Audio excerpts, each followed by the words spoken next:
and told the man at the cage where you do your bet, he says, my boss would like to talk to you. And he said, you go right through that door over there. Oh, sure.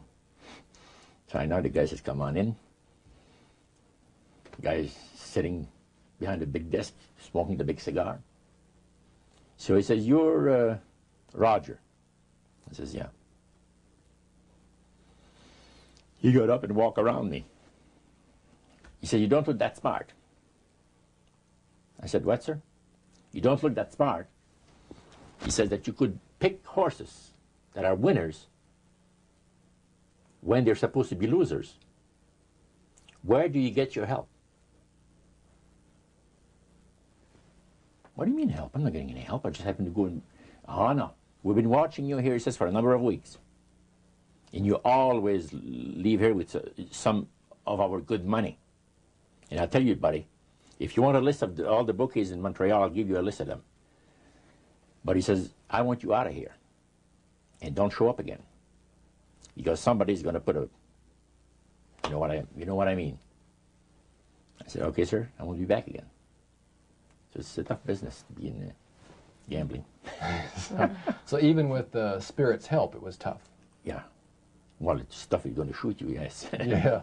The high priest would say a number of things to you when you were in these praise services, and you went to a number of them over a period of time. Mm-hmm. Talked about the issues of the great conflict. You've already touched on that a little bit. I want you to follow up on that a little bit more, Roger. Some of the things that you wrote in your book, Trip into the Supernatural, sounds a whole lot like what we as Christians today know as the Great Controversy. Mm-hmm. What were some of the things that he told you there? Well, he says that there's a great controversy going on between the force of good and evil, between Christ and Satan. And they always praise the great master, Satan, as a super intelligent being that he is, beautiful to behold, and if he ever appears to you, you won't be able to look upon him because it'll be too bright. It'll just ruin your vision. The high priest said he was in Chicago, and the Spirit appeared to him and said, Morneau and his buddy, George, has invited them to the service, and the fellow that is in charge while you're away says that he's going to wreck all the work that the spirits have done for the last few years to get these people into the society. So the high priest, which is in Chicago, picks up the phone and calls, and the spirit appeared to him, and he said it was the angel was so bright that he could not look upon him. And he says after he picked up the phone to dial, he couldn't dial the phone because of the fact that his vision was so terribly blurred by the light, the beautiful light of the bright being. And he asked, dial 0, and the operator came on, and she had to, dial for him. And they talk about many, many things in regards to, who's going to win this conflict. Any discussion about fire and brimstone? Yes. He says, the Bible people, talking about the Christians, they read in the Bible that, we're all going to land in a lake of fire and this and that. So that's baloney. He says the conflict is going to end peacefully. Christ is going to realize that you might as well abdicate the rights of this planet, take his few people on with him to his planet in the center of the galaxies, and we will be left with a master who will resurrect all his people that will be as numerous as the sand of the sea. See? And the master will rule forever and ever and ever. A happy people. And he named some of the people that's going to be there. I don't want to mention the names because they're known to history. Yeah. So that was quite impressive. Did you always feel, Roger, that these people were telling the truth? Oh yes, yeah. Yeah, they really had things down straight. But I was not satisfied with the answers. And there was something, and I understand now it was the Spirit of God saying, hold back, fellow, hold back. And the priest had talked about us thinking seriously about being initiated into their Into cult. the right. So they let you come to sort of take a look-see, but you can't go back for several months. Oh yeah, it's not a matter of whether you're going to be initiated or not. It's when. Okay. You see? So they begin to press you for a commitment. So the priest said, look, fellas, I'm not going to pressure you into anything, okay? But I want to show you what the spirits can do for a devoted servant. We went downstairs, not through the staircase that I thought for the worship room of the gods, but at the other end of the building. Went downstairs, and a number of times I'd gone there to the men's room, and I heard these typewriters clicking like the dickens. Man, it's going. I said, why do we have a lot of people typing in there, in that room? Well, we went there that evening, and he knocked, and the man says, come on in.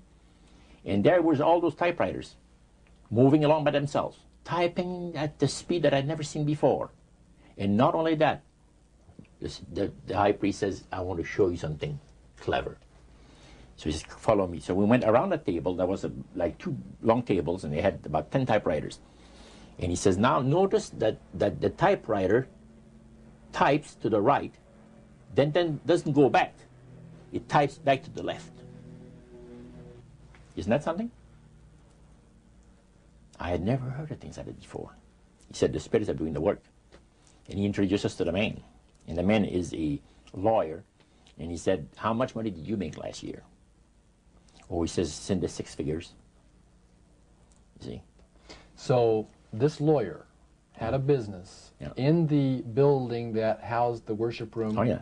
And he had a whole room full of typewriters.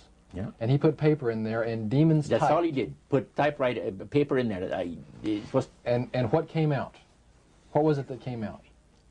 different briefs for court cases. And so he would sell these to people? Oh yeah, Okay. he had this service to the legal profession, And the high priest was the United showing States and Canada.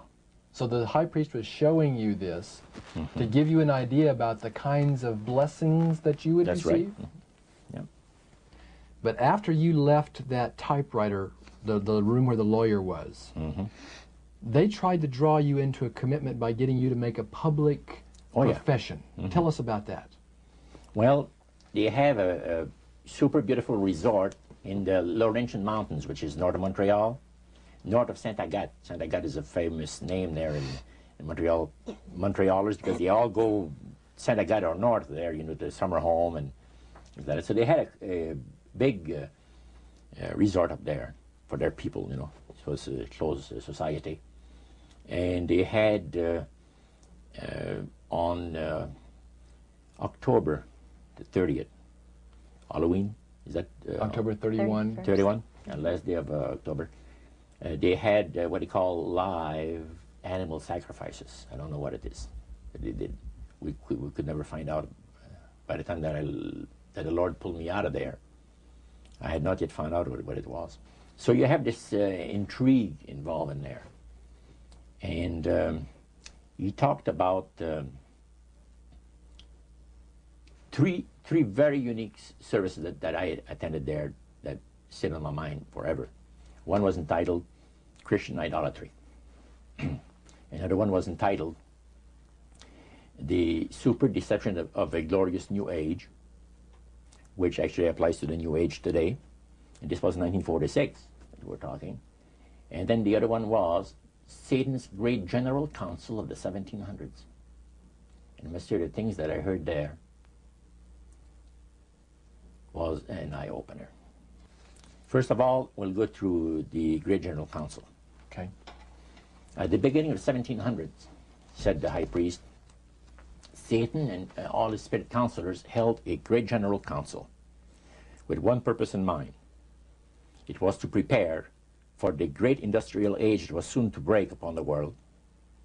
And Lucifer also foresaw another age that was to follow that, where tremendous scientific discoveries would be made by people, and we would enter a unique age that would change the way that everybody lives. It would also serve to usher in the end times and the close of the great controversy between the forces of good and evil. And the priest said that that Lucifer had been studying the Bible.